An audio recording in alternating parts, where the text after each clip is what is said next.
Good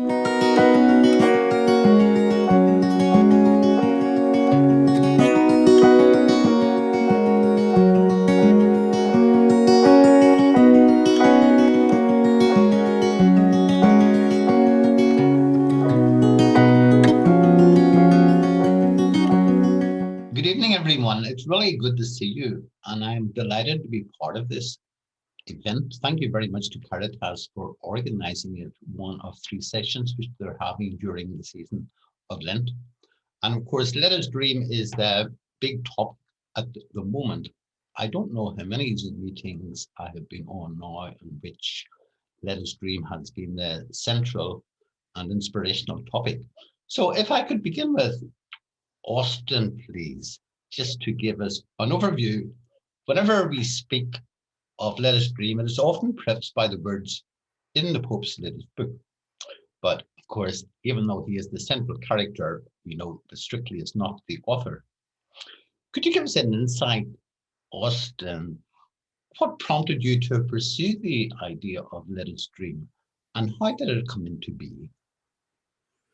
Thanks, Bishop Paul. Yeah, well, it's very controversial what you just said, that the Pope is not the author, because I've been saying he is the author, in the sense that, you know, the book is entirely him. They're all his thoughts and all his insights. And my role really was a sort of technical support, really. As I put it, I provided the scaffolding, you know, the writerly sort of craftsman bit of just putting things together. So how it worked was that I would send him questions, he would answer, usually in taped replies, and I would then do a draft, which he would then work on. That makes it sound simple, but it wasn't, because we were working in 2 different languages and having it translated to 5 others at the same time. So it was a complicated process, but basically that's what happened. And the book came out of really, as I explained at the end of the book, was born in that moment on the 27th of March when he was in the square. And it just struck me, as it struck so many other people, that this was Moses leading the people of God, you know, through the dark night and showing them the horizon, warning them about the temptations and the obstacles that they faced, and seeking to open them to the grace that was open to them at this time, which is always open in time of tribulation. So I guess, and I've used this metaphor before about Francis, that he's the spiritual director leading us on a kind of retreat. You know, nowhere was that more true than that night. And then at Easter, I began to see that he really has been energized by this crisis. He's really he's seeing things that nobody else is seeing, and he's leading us in a way that, you know, nobody else is leading us. And I suppose it was just a kind of there's a certain sort of parousia, I think we call it, or parousia, I never know how to pronounce it. It's that word for apostolic courage. Sometimes I have it, you know, in the odd moment, and I just had the courage to reach out to him and say, how about a book? We had already collaborated on an interview at Easter, which actually just left me wanting to know more. So he just shockingly said yes, and here we are. Well, thank you very much, Austen, not only for the overview, but for your initiative, because as I said, it really has captured the imagination. So I'd like to ask Kate and then Tom, what do you think about Let Us Dream has captured the imagination? Why has it had such an impact that other publications have not had? Thanks very much, Bishop Paul, and also just a really quick thank you to everyone, particularly to Rosa for inviting me. I'm really, really chuffed to be here. But also, I think, in answer to your question, something just that Austen just said really struck me, which was that the book came out of an act of courage, that this sense of, you know, having the boldness to say it, because for me, that's really what the book is about. And that's the biggest impact it had on me reading it, was to push a kind of boldness that I have been, you know, for whatever reason, avoiding maybe in my own spiritual life. That is, you know, it basically says now is the time to move and to have that courage. And I think that that's what's so striking about this as a work is, well, I'd say 2 things really. One is that it says have the boldness to move, go out, in the same way that Fratelli Tutti actually captured that as well. It was really an encouragement to place yourself, you know, out of your comfort zone, to live on the edge of your skin, you know, to really be in the world. but also the title, Let Us Dream. I was thinking about that a lot, and I think that it's presenting a vision, and I think that we live in a time when there's a lot of perhaps panic and a lot of the exchanging of information and data about things that are scary, like, for example, the environmental crisis. And it's gradually being more and more recognized that what's missing there is vision. That it's all very well having the information, but in order to do anything about it, to act, you need to have vision, and vision presupposes a lot of things, but for one, I think it really presupposes a sense of hope. And so the word dream captures both that vision and that hope in a really powerful way. So I think the moving to courage, having the courage to move outwards and having a vision with which to move and to be encouraged are the two things that the book captured really well for me. Thank you very much, Kate. Tom, what do you think has really captured the imagination in this book? Lots of things. I think it really helps how it was written, and whether that's a compliment to Pope Francis or to Austen, it's very clear and direct and easy to read. And I think we shouldn't forget how important it is to communicate well these sorts of things. At the same time, I see this as sitting within and maybe kind of bringing together a whole family of documents and speeches and interventions and different messages that Pope Francis has been giving for a while now. And you can see echoes of Fratelli Tutti and other encyclicals in there as well. And so to some extent, this is kind of the culmination of a growing and building message, which Catholics like me and many others have been very excited by for a while now. And it's great to have a book that crystallizes it really clearly. I think there are maybe two other areas where this particular book really captures the imagination. So one is the vision stands in contrast to a lot of things which we are seeing and experiencing around the world in terms of extremes of ideology, polarization, a negative form of populism that we can see. And I think reading this gives me hope for an alternative path and a way to respond to those challenges. And I think a lot of young people are don't want to be kind of forced into that polarization or are dissatisfied by what's being offered by some politicians or some of the major sort of ideological schools. And it's great to have an alternative way to reflect and discern and to take action. And then the other thing I thought was that I just really enjoyed the clarity and some of the specificity about a number of different issues that face the world, but also face the church.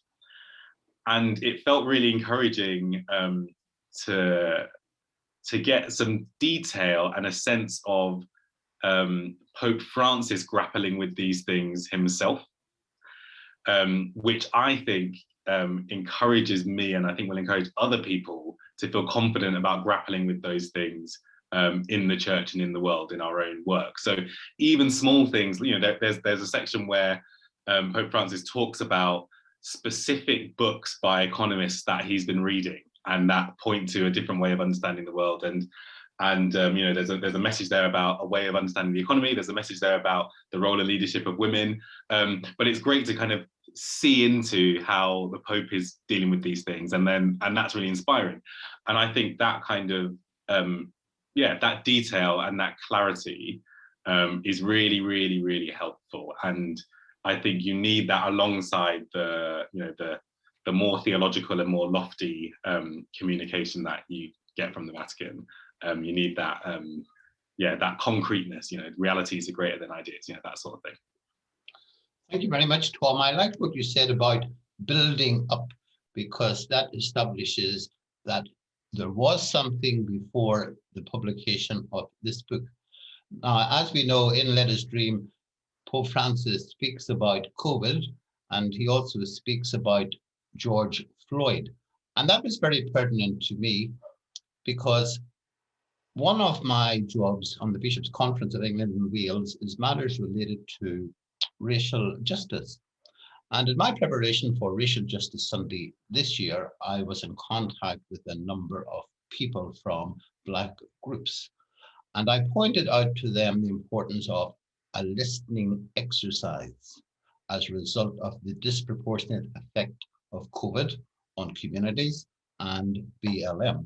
And what the Black communities told me was, how much longer are we going to listen? We've been listening too long enough. It is now time to act. So they're actually gone beyond listening, judging, to acting. Now, what I find very attractive about Let's Dream is that it makes very clear that if you wish to listen, you are expected to act. Whereas perhaps in the past there was listening exercises, but there was no progression. But what is very beautiful about this book is there is a very clear process of moving from one stage to the other. Would you agree with that, Austen?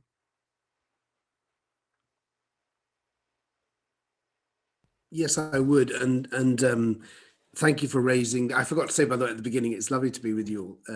Lovely to have this opportunity to be, and it's just delightful to me to hear these reactions to the book, because I think there's some parts of the book. I mean, when the book came out, there was the inevitable, news stories, and because some of the deeper stuff which you're bringing out, it got missed over. So it's just a pleasure to be able to dig into some of this.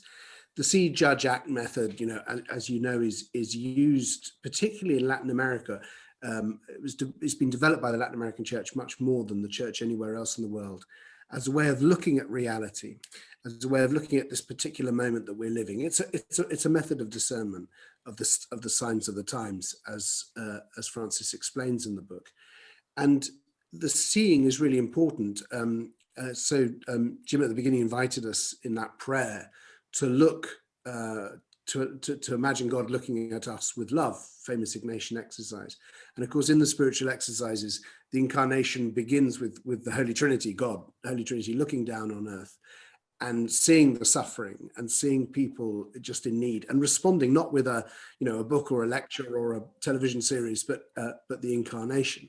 And so there's this element of the way we see matters, and what we see matters, and how we see matters. And I think Francis is teaching us how to do that in the first part of the book. He reminds me a lot of Jesus in Galilee at the beginning of the Gospels, when he's going to the villages and he's going to the sort of the margins, and he's drawn to places of suffering, because it's from the margins that you see things more clearly. So that's all about seeing, and then the judging, the second part, which I'm sure we'll get into, the discerning. And then this leads necessarily to action, and the action happens because we have been, first of all, moved in two ways. We've been moved by what we see. We've been moved by suffering and need. And in our discernment, we've seen where in that suffering and need, Christ is speaking to us. The Holy Spirit is urging us on. And with that clarity and with that motive, in other words, we're acting not out of a sense of guilt or of obligation, or because it's the politically correct thing to do, because somebody's told us that it's the right thing to do. We're drawn to act because that is how, in a way, how God responds to us, and we feel that same draw. We participate to some extent in the life of God, in being drawn to suffering and wanting to need to respond. And just one more thing on that. I mean, the Good Samaritan, which Francis, of course, develops so beautifully in Fratelli Tutti, is in this, in Let Us Dream as well. That the choice that the Good Samaritan faces us with is the whole question of whether, faced with suffering, faced with crisis, faced with a disruption, if you like, to our routine and the prospect of need in front of us, whether we are willing to be transformed and changed by that, enter into history, create a new future, or whether we retreat, as Francis says, back into ourselves, back into our roles and functions in a defensive way, in a way is the choice that we're always presented with, not just in a pandemic, but almost every day in our society. So yeah, absolutely. Action is the necessary, is what flows out of the seeing and the discerning. Thank you. Thank you very much.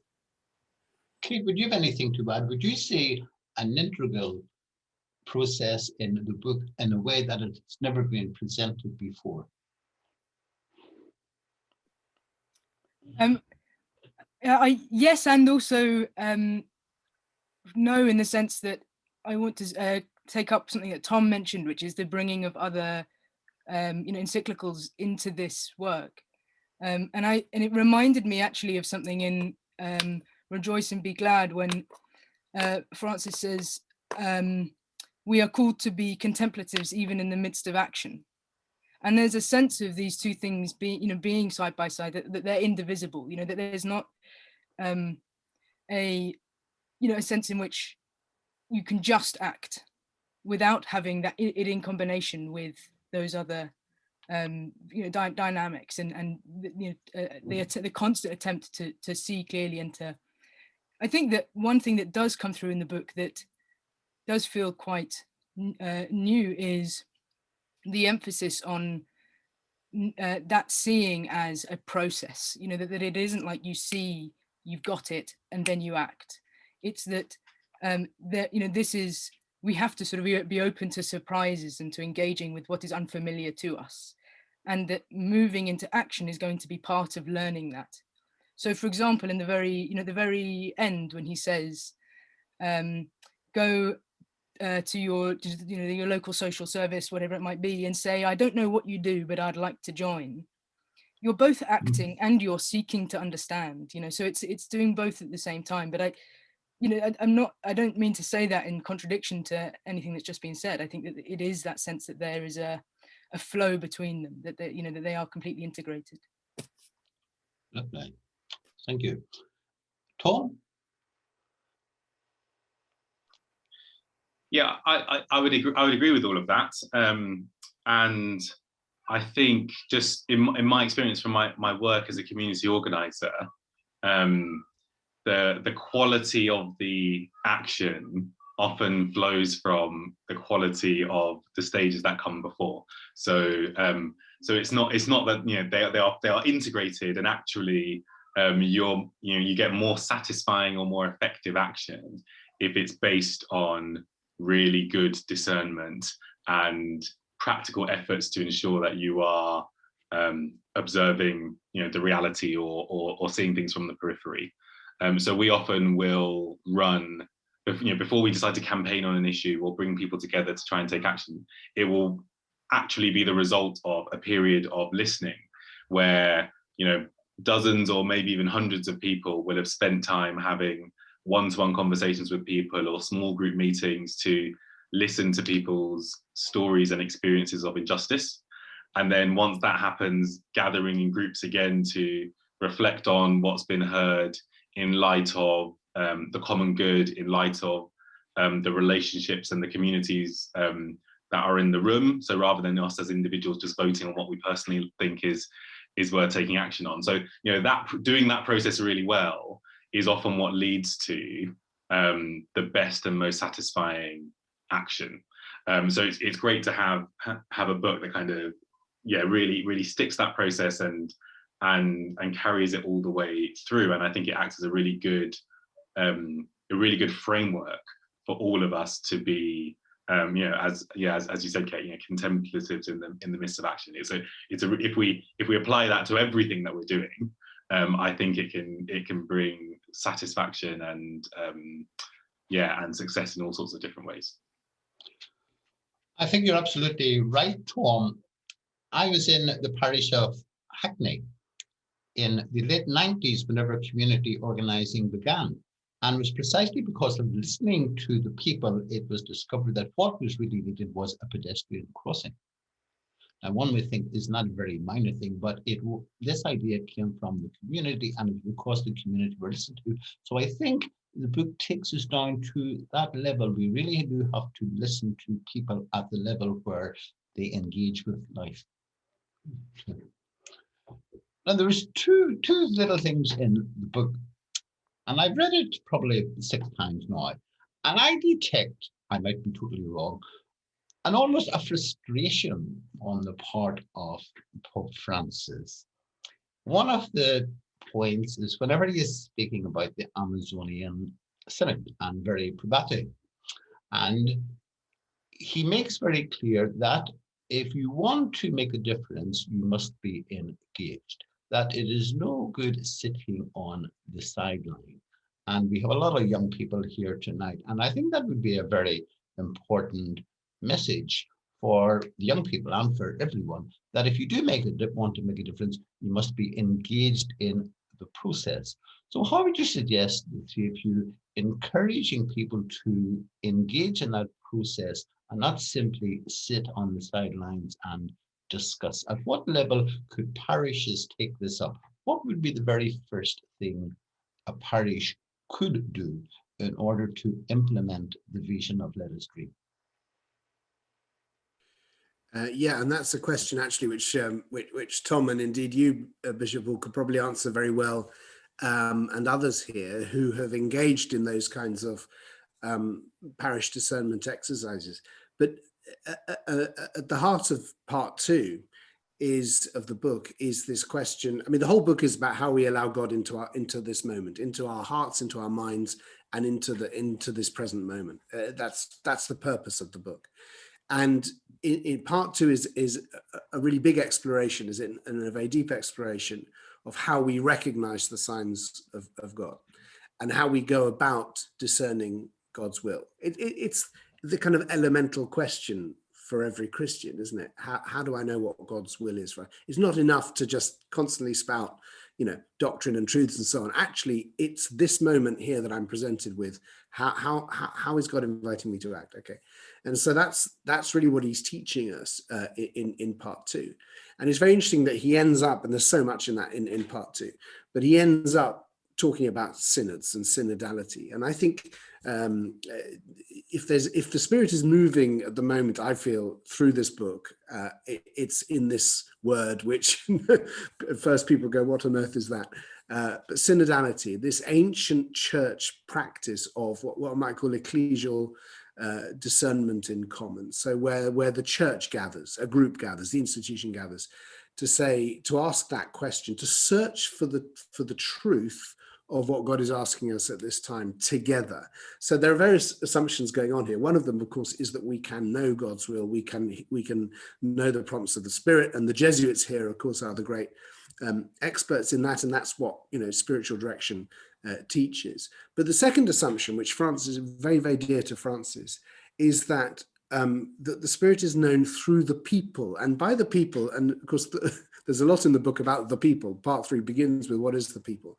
But this is very, very dear to Francis, that actually it's in the ordinary people, what he calls the holy, faithful people of God, that the Spirit manifests itself, that the church needs always to be close to the people in that sense. And there's a lot to be said about this, and some of these words don't translate easily, into different cultural contexts, but this is very, very dear to him. So that any discernment like this has to be done close to, next to, through, in proximity to the people, the ordinary people. Now, there's a real warning here against basically clever, educated people, as it were, acting on behalf of the people, for the sake of the people, but never with the people, as Francis puts it very beautifully. He always has done this as a Jesuit, by the way. Always warned against intellectuals and ideologies and middle-class, bien-pensant people. And by the way, we're all probably guilty of that at some point.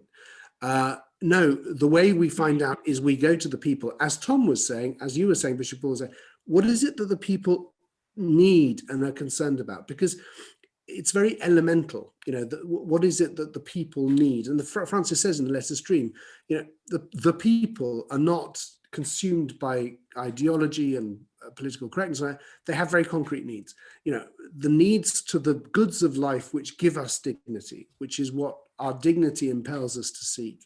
And community organizing, starts with that, where you get people together and they're from their institutions and probably different religions and so on. They all come together and say, what do we have in common? Well, we all live in this place. We're all experiencing crime. We're all experiencing the problem of lack of access to work, dignified work, and so on and so on. Safe streets, decent housing. These are the things that the ordinary people care about, because they are the building blocks of a dignified existence. So the role of the church here comes in, first of all, in two things, and Francis explains this, I think, beautifully in part 3. The role of the church is not to lead the people's organizations. Tom does that, or the leaders of those organizations, they're the leaders. But what the church does is walk with them, accompanying them, and reminding them, reminding them, as Jesus did, of their God-given dignity, which is the result of their of the experience of a God of mercy. So once you've known and you've experienced, you've had that encounter with the God of mercy, that transforms you. It changes your horizon. And the example the Pope takes in the book is the classic John chapter 8, Jesus with the woman caught in adultery, where in fact, Bergoglio, as cardinal, gave a retreat. I've used this story in one of my books, but he gave a retreat once to Caritas, funnily enough, in Buenos Aires, and which he did every year. And he said to them, the Bible doesn't tell us what happened after that, whether the woman returned to, her life of whatever it was, promiscuity, however you want to portray it. And he says, the Bible doesn't tell us, but you can be sure that she didn't, because no one who was shown that much mercy can ever depart from the good, from the law, from the good. So it's this connection between being shown mercy and acquiring that sense of dignity, which transforms then the way you look at the world. So that's really at the heart of what I think the church, or what he is inviting the church to do in discerning with the people, whether it's in a parish or in any other context, what God and the Holy Spirit is calling us to do at this time. And somehow through that process of group discernment, the actions become clear, the collective actions, the actions of solidarity. Sorry for the long answer. No, thank you very much, Austen. That's very helpful. I began by saying I thought I detected a little bit of frustration. Might be totally wrong there. So, Kate, if I could ask you about the other point, which I seem to pick up from Pope Francis a little bit of frustration, is whenever he speaks about women and the Council of the Economy, and he, not defensively, but he honestly says there are 6 women on the council. What advice would you give to the hierarchy in the light of what Pope Francis said about the engagement of women and women's decision making at all levels of the church? Blimey, women decision making at all levels of the church feels a bit beyond my prerogative, but I would say that I suppose I get a sense, or at least my reflections after this were not so much on what Pope Francis said about women, but more on what he says overall and what that means, or how that could be interpreted in the light of thinking about the question of women in the church. And that was that in some ways it's a story that's still unfolding, and I think that it has to be engaged with in that way, that what the role of women in the church is one that is going to be told by women and it'll require the church to listen to the voice of women telling that, and exploring that narrative. So in the same way that he talks about go out to the margins, don't go in there and tell them how they can be part of this vision and this world. Go and listen. And I think the same thing applies in this instance, that bringing the various voices of consultation that he mentions into having a place in the synods and in what Austen was just talking about, in that very important, the place of the synod in the church at the moment, is the beginning of unfolding that narrative. But I think it needs to be recognized as one that hasn't yet been told, and to try and say that we know it already is the greatest mistake. To say that we know what the role of women is in the church because it's set in stone already, is where the error lies. Does that answer your question? It does.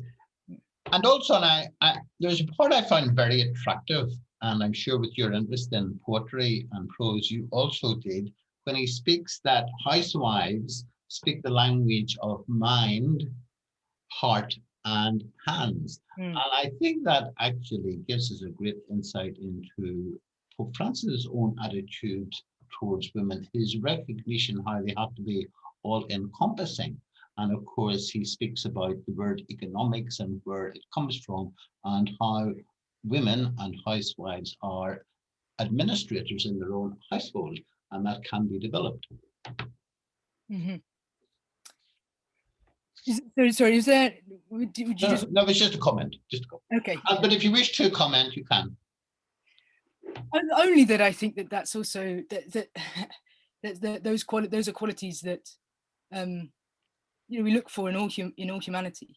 I would say that the combination, the integration of the head, the hand, and the heart is surely what we all seek. But Thank you. Yeah. Tom, have you any thoughts on that? Yeah, a few. So this idea that you need to get involved, you need to get stuck in if you're going to make a difference. Yeah, that really resonates with me, and is a key feature of community organising. We sometimes use much coarser phrases to describe that reality to young people. So I would always say, if you're not at the table, you're on the menu. That's how I would summarize it. And that's a reality of the world in which we live. And so, the choice is clear. But I think it was Christus Vivit, Pope Francis talks about young people as, the now, the now of the now and not the future, so rather than being the future of the world, young people are the now of the world. And so with that comes, I think, an opportunity that actually, there is space, and there are opportunities for us to shape the world around us, but also I think a challenge and a responsibility to find ways to step forward and be proactive, and not to retreat into our own heads, or to separate ourselves from communities. And I was really interested in the section on synodality, and reading about the experiences of the three synods, and I read that feeling hopeful for the future of the church, but I also felt like it left me feeling it was great to see this at kind of Vatican level, that lots and lots of voices are being brought together, people from all over the world with different experiences, lay and ordained, men and women. It was really wonderful to see a pope who's prioritizing that and practicing it at the highest level. And I think there will be great fruits that come from that. But it also makes me feel like, okay, well, what are we doing locally to match that ambition? So not all of us are going to be able to go to the next synod on synodality in Rome, but maybe within our own diocese, there are similar processes and practices which should be started. There are synods that could happen at diocesan level. There are all church meetings that could be happening in our individual parishes. That same spirit should, I think, carry through the whole of the church.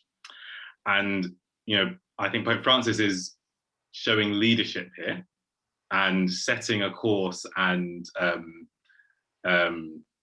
setting an example that others should be following.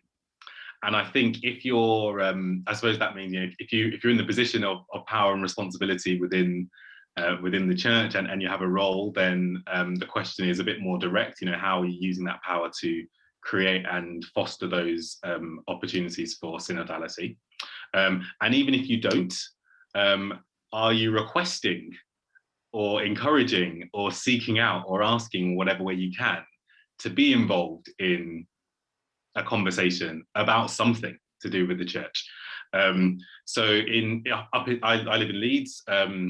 Our diocese, through working with Citizens UK, we've basically worked together to form and create a gathering called the 12, modelled on the 12 apostles. But essentially, it's a youth leadership team for the diocese.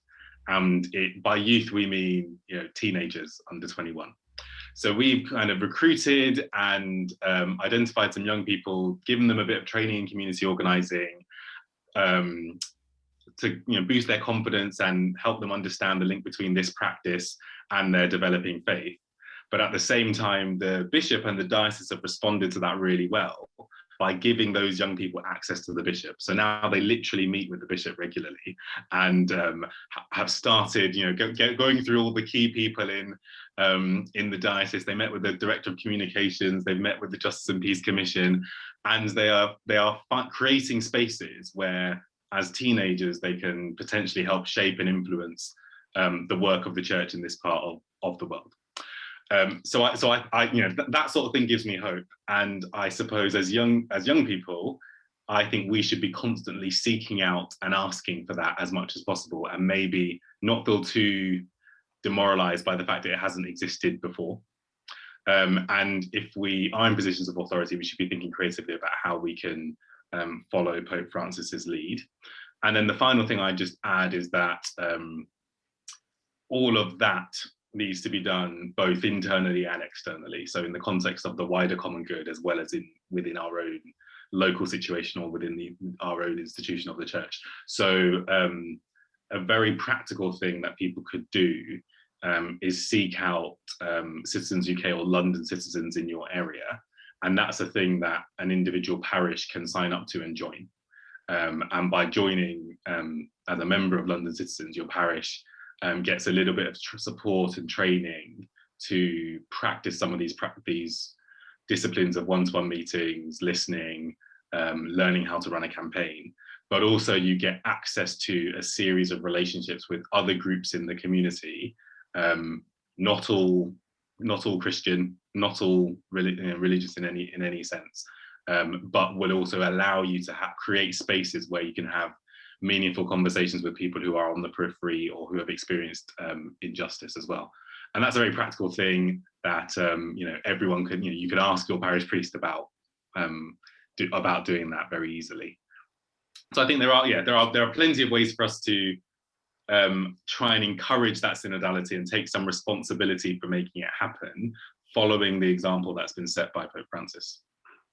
Thank you, Tom. I think you're absolutely right. I think the next campaign there's going to be is a request for a synod in different dioceses throughout the country, and that is when we will really need the Holy Spirit so that we'll have a proper understanding of what a synod is and the difference between a synod and a parliament.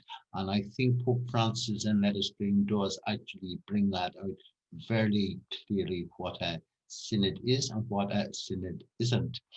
Before we move into questions, there are just 2 points that I'd like to make. I was really fascinated by the opening chapter, the listening.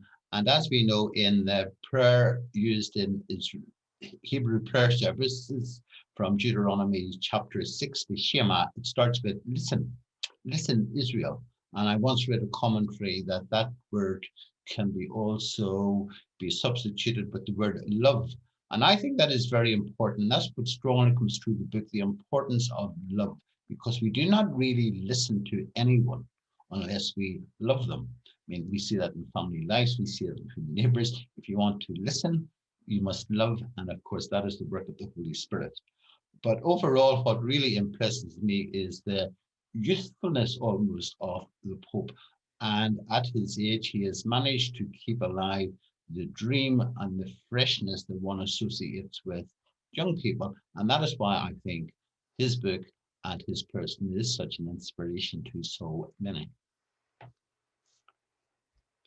So, Rosa, at this stage, could we move into question and answers? I'm not sure. I haven't seen any appearing on chat, but you might have some. Yeah, no, it'd be brilliant if anybody had thought of any questions that they would like to ask the panelists. If you just wanted to put your hand up or just unmute yourself and go right ahead, because I'm sure you'll have many. So if anybody wants to kick us off, that would be amazing. Great, Daisy.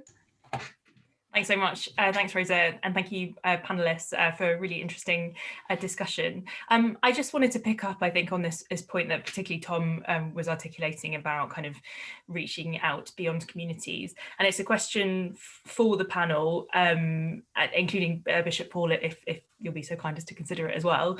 I just wondered whether you think that it's clear for thinking about this book and think about what it says and think about what the Holy Father's calling us to do specifically within our own context of England and Wales, which is so different to everywhere else, obviously. Do you think that the church in this country understands that when Pope Francis says we need to go to the people, he's not just talking about baptized Catholics?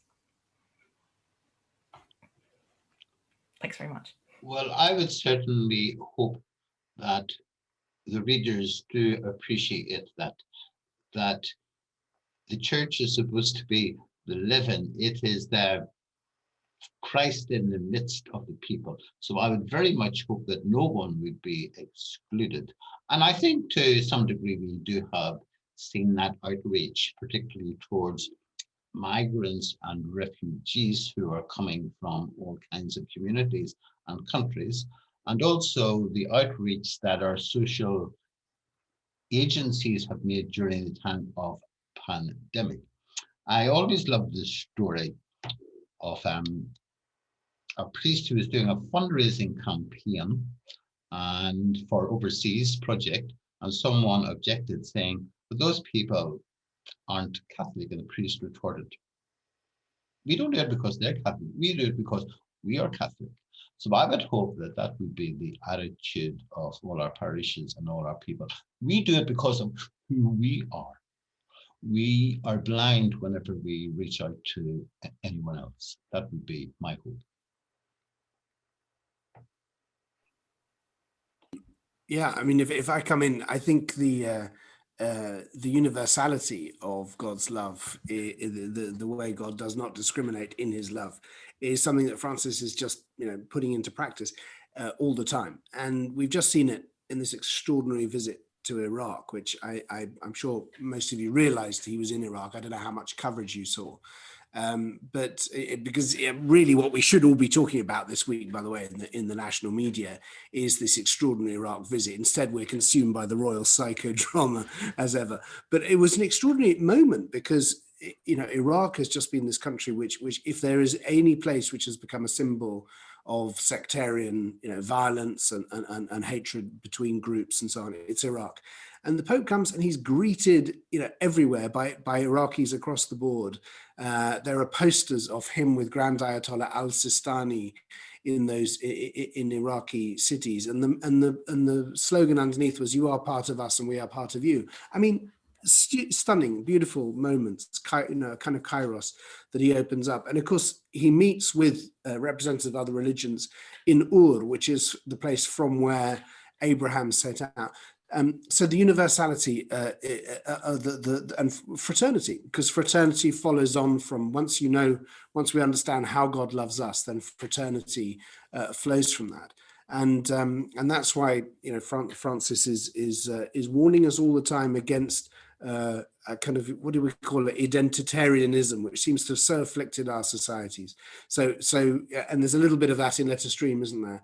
That in a time of great technological change and insecurity, which characterizes our age, people feel unrooted, they feel anxious, and they therefore take refuge in their identity. It's a kind of human reaction. And people with fragile egos and fragile identities often establish their security by defining themselves against others. And so I'm afraid, sadly, our church, has now got a huge number of people who identify themselves as Catholic as a way of, frankly, doing violence, verbal violence to other people. We have the truth and you don't, and so on. And so this is in a way the heart also of some of the tensions of our age. And just on synodality, and I loved listening to what Tom had to say there about young people having meetings now with the bishop and so on. In a way, synodality demands that we renounce all our preconceptions, not give up on our identity, but enter into this idea that we are part of a body and that together we can somehow discern this and know the way forward better than individually. And in a way, the whole book, in terms of politics and society and economics, is asking us to put that idea of universal fraternity at the heart of the way we organize our lives and our societies, our politics, and our economics, rather than the myth of the sovereign individual and tribalism, which ultimately leads to destruction. If I could, forgive me, Tom, if I come in over the top of you here, but just because I want to say something very briefly, but it comes straight off what Austen just said, which is, I think that this book, there's a great thing, which is for people specifically in the UK, Catholics that is in the UK, and perhaps specifically young Catholics, which is that we live in that tension between, what we believe and hold as important and valuable as Catholics, and our secular surroundings, or people of other faiths. And I'm sure that everybody here has friends who don't share their Catholic values or their Catholic beliefs. And what this book seems to say to me is those tensions are gifts to you, which is quite extraordinary, because we tend to think of those as something we need to get around, or we need to avoid getting riled up by them or upset by them. But in fact, Pope Francis here seems to be saying, move into those and be grateful that you live in with those tensions, because it means that you're really encountering humanity, and it's that friction where we actually meet each other. So I feel like, on a very, going back to the small scale and some of the things that Tom was saying about engaging with Citizens UK, which sounds fantastic, that I think we can start responding to this book by living in those tensions with our friends, those where they appear, and not shying away from them, which doesn't mean run into conflict, but it does mean, let them affect you. And that's all I had to say on that. Well, thank you. Yeah, just to add a rise to that, in a way, the invitation of part 2 to us as Christians now in this very divided, tribalized society where there's a breakdown of civic discourse, is to kind of be reconcilers, to live in the tension, as Kate was just saying, not to flee from the tension, but not also to fuel the polarization. We firmly know who we are, what we believe, but we are somehow able to hold in tension differences, contrapositions, as the Pope calls them, and then allow the Holy Spirit into that. Now, he sees this all very clearly, and I think it's laid out really well in Let Us Dream. It's some of the insight into the heart of his thinking. I think the challenge to us is how, and this is in a way to leaders in the church as well, how do we offer that skill, that experience, that craft? It's almost a craft. How do we equip people with this? Because I think if I were a young person right now, and if I'm in my 20s, for example, I would be captivated by the idea that I could be one of this in society. But I would want training, I would want help, I would want support, I would want to understand, some of the stuff that the Pope goes into in part 2. So I'm just throwing this out because I think there's a real, I don't know whether any of you read those pages and felt drawn to that, and whether you felt something that I think I would have felt, which is, I'd love to do this, but help. And if so, if any of you did feel that, I'd love to hear that. And secondly, do any of you, the Jesuits and Ruth, and do any of you feel called to give that kind of, to offer those kinds of training and skills? Tom, even. Yeah, I definitely felt that, and I suppose, in response to your question, Daisy, directly, I'm not always convinced that we understand and accept that Pope Francis is talking about everybody, and not just those of us who are in the club. And I suppose the real proof of that comes at local, at the local and individual level. So our relationships with our friends, the way that our local church reaches out to the community, or whether it does or doesn't, the language that we use to talk about what we're doing, and whether we're genuinely interested in inviting people in, or erecting barriers. So but then the how is that going to change? It's going to change through us taking up the challenge and the invitation that's at the heart of this book as well, and trying to initiate that change. So what you've just said, Austen, I certainly feel that myself, and lots of the Catholics that I speak to up here in Leeds feel the same way. I think, Chris, you were also trying to jump in as well. Yeah, I was, yeah, just to sort of respond to that, but slightly more generally. I saw a meme the other day that I retweeted, and it was me. The line was me trying to get involved in my parish, and it was 4 pictures of people either banging their head against a wall or just speaking directly to a wall and getting nothing back. And I think that's a lot of people I meet. There's a very much an experience of either the church isn't synodal at the moment. It's in so many. There's a lot of good people out there who are listening, but generally it's not.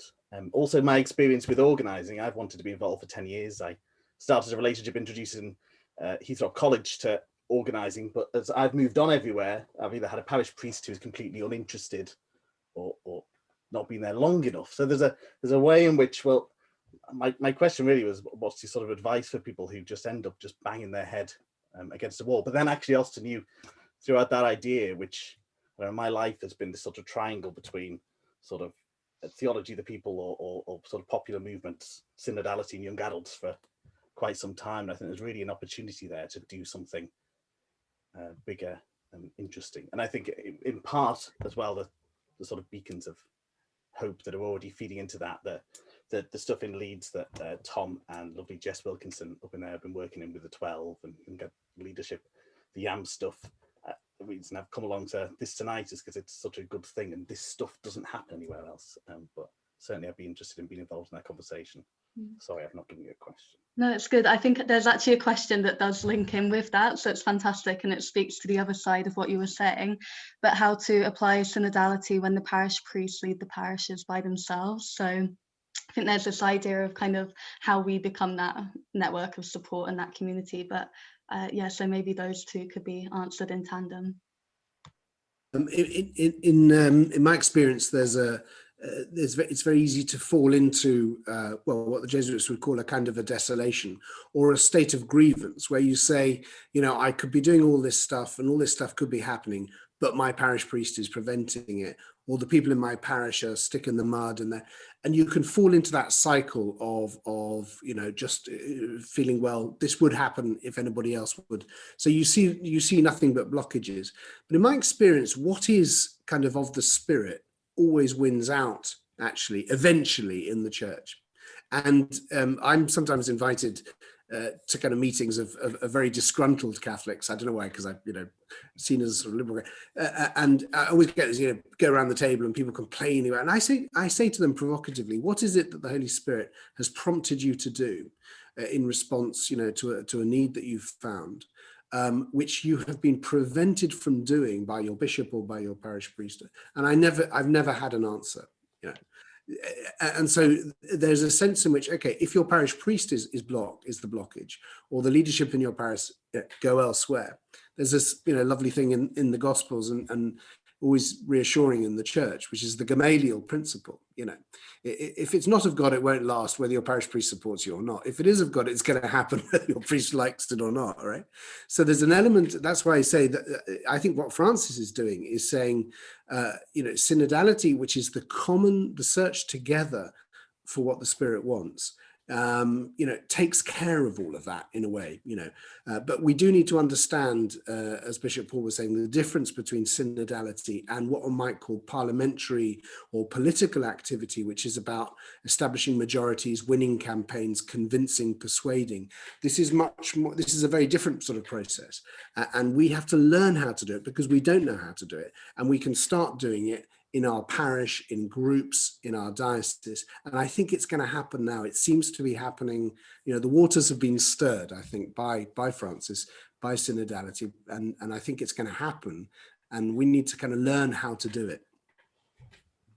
Yeah, I think in in Christus Vivit, Francis talks about the example of, well, lots of examples of young people throughout the Bible, being leaders, showing the way, and the one that really sticks with me for some reason is of Gideon, who basically sees all the injustice that the Hebrews are under, is really, really angry and frustrated about it.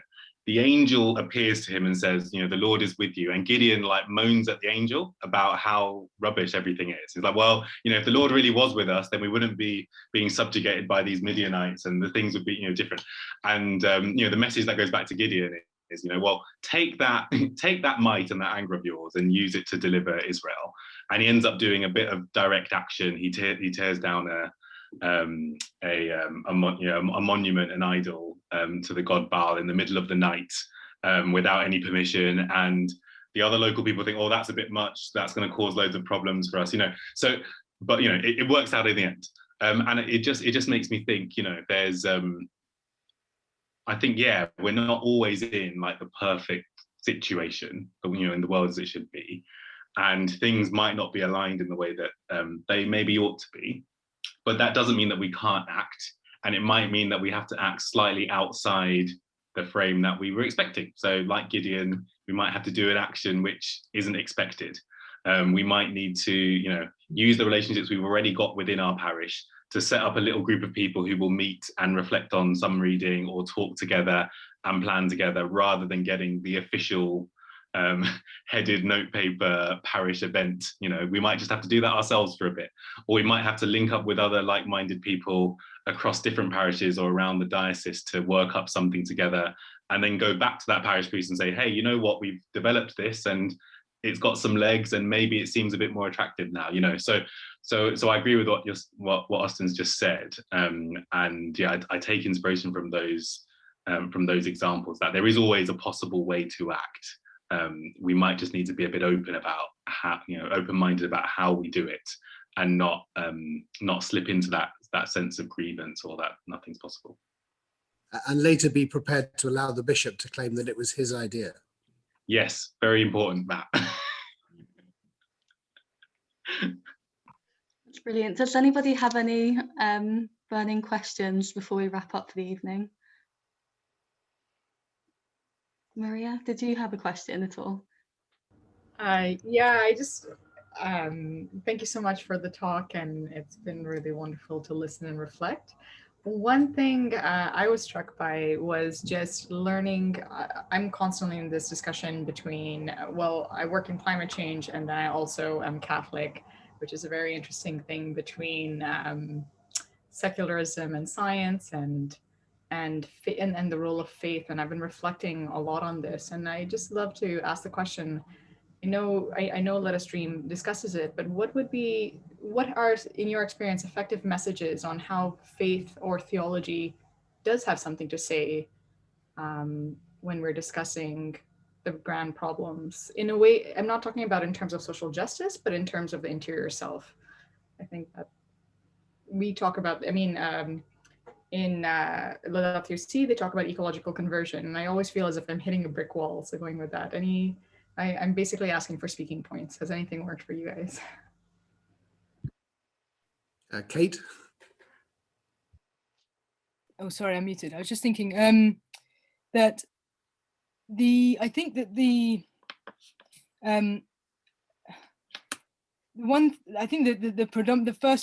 first word that comes to mind here is gift.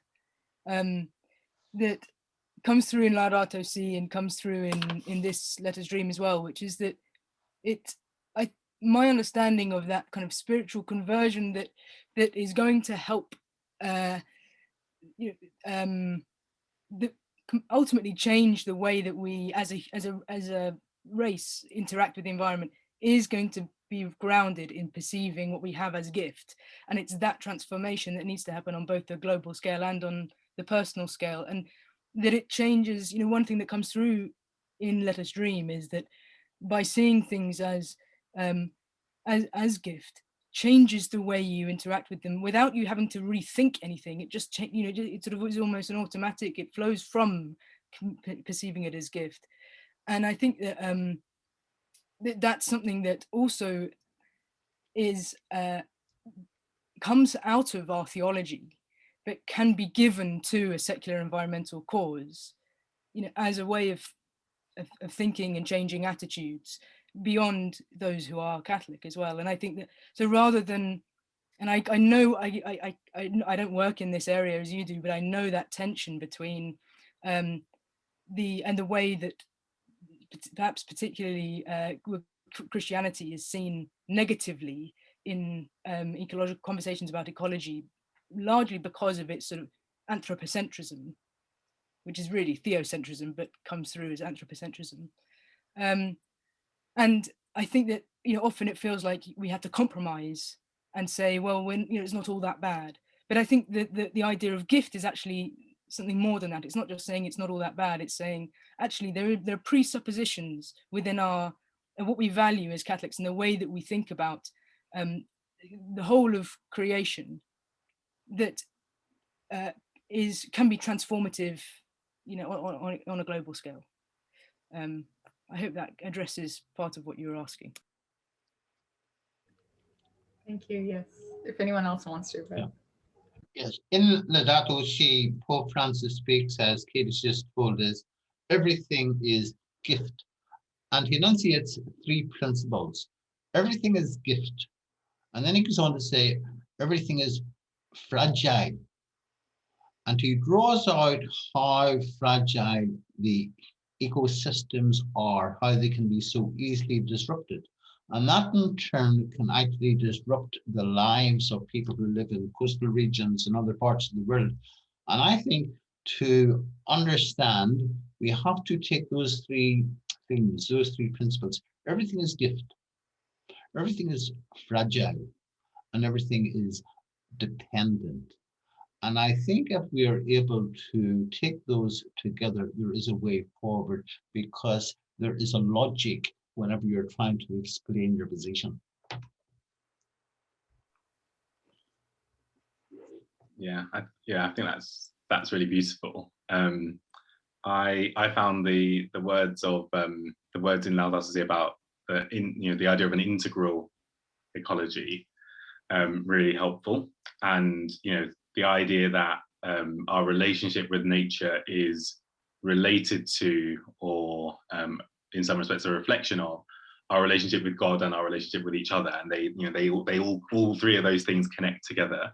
I find that really helpful on a personal level. And then the other thing was the idea that solutions to environmental challenges and climate change need to integrate combating poverty, restoring dignity to people, enfranchising those who are disenfranchised, if they are going to be effective and successful. And so from a kind of outside perspective, when we're talking about these issues and why they're important, it reminds me to kind of root all of that stuff in people's lived experiences, the needs as they see them, rather than my particular intellectual or views about the environment or my political ideology or anything like that. And I'm reminded of when I was a teenager, and I cared a lot about the environment. I still do, and but I was a bit of a zealot about it, and I really wanted to preach and convert everyone around me to this thing, combating climate change. And the action I took was to put foil down the backs of the radiators in my house. And I just did this one day, and I thought, that's really clever. It will reflect the heat back into the room. We'll cut our we'll lower the thermostat and use the heaters less often. This obviously makes sense. I'm just going to do it because I need to act on this because this is an emergency. And within a day, all the foil had been ripped out, and my mum and my brother and sister were really angry and annoyed with me. And I thought, how dare they? Don't they understand the climate crisis that's looming? But I'd not asked for permission. I'd not spoken to my mum about doing this. I'd wasted like a load of her foil, which she paid for. We didn't have a lot of money. It was kind of this really disrespectful, preachy, annoying act that I took, for a good cause. But it wasn't in any way connected with or rooted with the realities of life in my family and where my family were at. And so it ended up with them not being happy, me not being happy, and no meaningful action to support the climate. So I think yeah, that experience links for me to that idea of having all of these things on environmental justice intimately linked to our relationship with God and with others.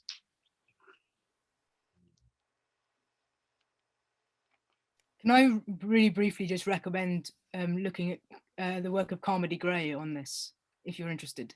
There's a theologian who writes about Laudato Si and ecology and comments on that kind of, idea of gift in there as well. Cool, thank you so much. So all there's left to do is to say a huge thank you to all of our panelists tonight. It was amazing, and I'm just so pleased that we were recording it, because I know I'm going to come back to it again and again to kind of take from what was said.